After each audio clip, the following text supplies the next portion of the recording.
Imagine this. You wake up one morning, look around your apartment, look out your window at the same street you've been staring at for years, and you just think, what if I left? What if I packed everything up and just started over somewhere completely new? That feeling, a lot of people know it, and today we're going to talk about it honestly.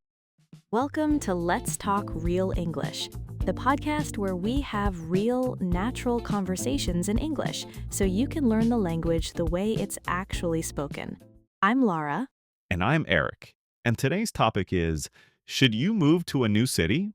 We're going to talk about the good stuff, the hard stuff, and everything in between. So whether you're seriously thinking about moving or just kind of daydreaming about it, this one's for you. And as always, we're speaking at a natural pace with real English, the kind you hear in everyday life. So if you're at a B1 or B2 level, this is a great episode to practice your listening. Don't worry if you miss a word here and there, just keep going. That's how real listening works. Exactly. Okay, so Laura, let's just jump right in. Why do people even consider moving to a new city? Like, what gets that idea into someone's head? Well, I think there are a few big reasons, right? The most obvious one is probably work. Like someone gets a job offer in another city, and suddenly the question is real. It's not just a fantasy anymore, it's like, okay, this is actually happening. Right, yeah, the job offer situation. That's a very concrete reason. Super concrete. But then there are the more, I don't know, more emotional reasons. Like some people just feel stuck. They feel like they've outgrown their hometown or they want a fresh start. Which, by the way, fresh start means beginning again, like a clean page, you know? And a new city can feel like that opportunity. Yeah, totally. And I think for a lot of younger people, especially, it's also about adventure. Like there's this feeling of, I want to experience something different. I want to see how other people live. I want to be somewhere that challenges me. Yes, that word challenges, that's actually a really interesting one because some people are attracted to that feeling of being challenged, right? Like being slightly uncomfortable. And some people find that terrifying. Right, right. And then there's also relationships, I guess. Like people move for a partner sometimes, or they move to be closer to family, or sometimes they move to get away from family. Let's be honest, that is a very real reason. Sometimes you just need a little distance from the people you grew up with, and that's okay. It doesn't mean you don't love them, it just means you need your own space to grow. It really is. And I think there's this interesting push and pull, like two feelings happening at the same time. On one side, there's excitement, this kind of energy, like, oh, wow, a new city, new people, new possibilities. It can feel really electric. Electric, that means full of energy and excitement. Exactly. But then on the other side, there's fear. And I think the specific kind of fear is what people call fear of the unknown, which just means you're scared of things you can't predict or control. Like, what if I hate it there? What if I make no friends? What if I feel lonely? Oh, the loneliness fear is huge. I think that's probably the number one thing that holds people back, if I'm honest. Because, when you've lived somewhere for a long time, you have your people, right? Your friends, your routines, the coffee shop where they know your order. It can, but here's the thing, and I think this is important. That feeling of excitement and that feeling of fear, they often feel almost the same in your body. Like your heart beats fast, you feel a little nervous. It's sort of hard to tell them apart sometimes. Right. And knowing that can actually help you push through it. Okay, so we've talked a lot about the emotional side of this, but what about the practical stuff? Because once you actually decide to move, there are some very real challenges to deal with, right? Oh, where do we even start? Well, the first big one is housing, right? Finding a place to live. And depending on where you're moving to, that can be really, really stressful. Like some cities are super expensive. The cost of living is high, and suddenly you're looking at apartments online going, this is how much for a studio? Right, yeah. Cost of living, that's a really useful phrase for our listeners. It basically means how much money you need to spend to live somewhere. Rent, food, transport, all of it. And some cities are just very costly. Very costly. And the tricky part is you often have to find housing before you've even arrived. So you're searching online, maybe doing video tours, trying to figure out which neighborhoods are good, all from another city. It's a lot. It really is. And then once you've sorted the housing, which, by the way, sorted just means dealt with or fixed, then you have the social side.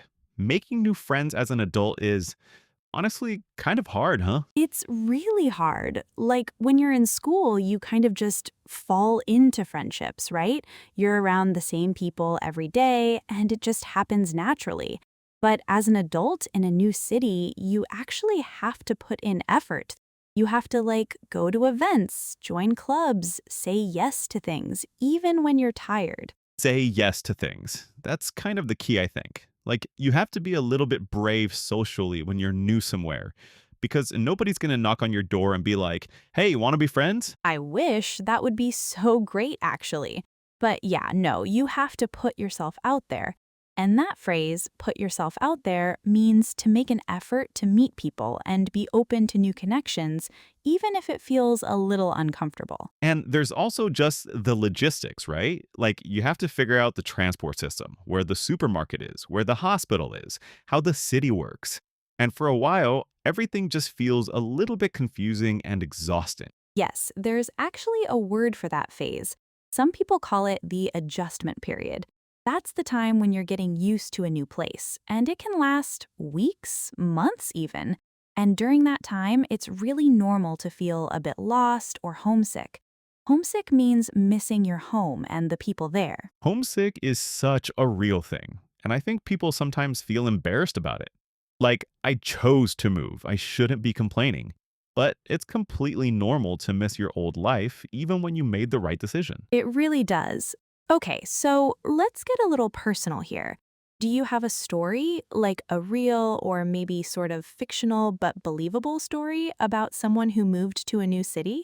Because I think examples always help. Yeah, for sure. So, I had a friend, let's call him Marco, who grew up in a small town. And he had this stable job, it was fine, it was comfortable, but he always felt like he was meant to be somewhere bigger. And at 29, he got a job offer in a big city, far from home. And he was terrified, like genuinely scared. I can imagine. Leaving everything you know at 29, that's a really big move.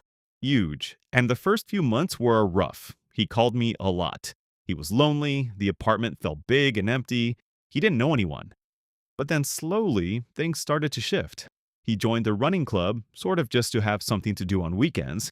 And that's where he met most of his close friends now. A running club. See, that's a perfect example of what we were talking about. Saying yes to things, putting yourself out there, and it sounds like it paid off.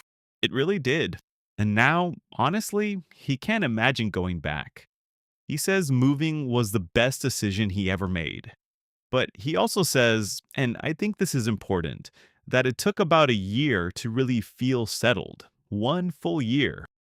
That's such a realistic timeline, and I think people don't always hear that part. They see the end result, happy person, new life, but not the hard year in the middle. I have a story too, actually. There was this woman I know, let's call her Sophia, who moved to a new city for a relationship. Her partner had a job there, and she kind of followed. Oh, that's a tricky situation. Moving for someone else's reasons rather than your own. Exactly. And that's actually what made it complicated. She didn't have her own reasons for being there at first. She had to find them. And she said it took her a while to claim the city as her own, like to find the parts of it that were hers. Her coffee shop, her park, her little routines. And once she did that, she started to feel like she actually belonged there. Claim the city as her own? I love that phrase. Like actively deciding this is my place now, not just somewhere I ended up. Exactly. Okay, so let's get practical for our listeners who might actually be thinking about this. What are some tips for figuring out if moving is the right choice for you? Right, good question. I think the first thing I would say is be honest about why you want to move. Like, really honest. Is it because you want something new and exciting, or is it because you're running away from something? And that's not always a bad thing. Sometimes you do need to get out of a bad situation. But it's important to know the difference. Yes, because if you're running away from your problems, well, the saying goes, and this is a pretty common English expression, wherever you go, there you are. It means you take yourself with you. Your problems often follow. Wherever you go, there you are. That really is such a good one. So, being honest with yourself is the first step. What else would you say? I think another tip is to visit the city before you commit, if you can. Spend a few days there not as a tourist, like try to live there a little. Cook at home if you're staying somewhere with a kitchen, walk around the neighborhoods, take the public transport. Try to get a feel for the real day-to-day life there. Yeah, absolutely. Actually being there, walking the streets, taking the bus, going to a local shop, that kind of firsthand experience tells you things that no amount of online research ever can. So true. And I think a third tip is to think about your support system. Like, do you know anyone in the new city? Even one person? Because having just one friend or contact there can make a massive difference to how quickly you settle in. One person, yeah. That one person can introduce you to their friends, show you around, give you tips. It's like a shortcut. Shortcut means a faster or easier way to get somewhere or do something, to feeling at home. Exactly. And the last tip I'd give is give it time. Like, set a realistic expectation for yourself. Don't expect to love a new city after 2 weeks. Give yourself at least 6 months before you decide whether it's working or not. 6 months is a good benchmark because in the first few weeks, everything is new and kind of overwhelming. And it takes time for things to settle, for you to find your rhythm. And rhythm here means your regular routine, the flow of your daily life. Find your rhythm. Okay, so I want to make sure we talk about something important before we wrap up. And that is, moving is not for everyone, and that's completely okay. Yes, really important point. I think there's sometimes this cultural pressure, especially, I don't know, in certain media or online spaces, that says moving is brave and staying is playing it safe in a bad way. And I think that's really unfair. So unfair, because some people are deeply rooted in their city, and rooted means connected in a deep, meaningful way, like the roots of a tree, and that is a beautiful thing. Having a strong community around you, being close to family, knowing your city inside and out, that's valuable. That's a choice, not a failure. Totally. And also, you don't have to move forever, right? Some people move for a year or two, have the experience, and then come back. That's also a completely valid path. It doesn't have to be all or nothing.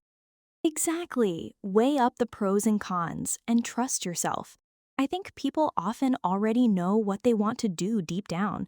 They're just looking for permission. So consider this your permission, whatever you decide. I love that. Whatever you decide, it can be the right choice. Okay, I think that's a perfect note to end on. Laura, do you want to do the wrap up? For sure. So today on Let's Talk Real English, we talked about one of life's big questions. Should you move to a new city? We covered the reasons people consider moving, the emotional push and pull between excitement and fear, the practical challenges like housing and making friends, and some tips to help you decide. And we hope you practiced your English along the way. If you heard a phrase you didn't know, like fresh start, put yourself out there, weigh up the pros and cons, or fear of the unknown, try writing them down and using them this week. And hey, we'd love to know, have you ever moved to a new city? Are you thinking about it? What's holding you back or what made you take the leap? Take the leap means to do something brave even though it's scary. Let us know. Thank you so much for listening to Let's Talk Real English. I'm Eric. And I'm Lara. Keep listening, keep practicing, and we'll see you in the next episode. Take care, everyone.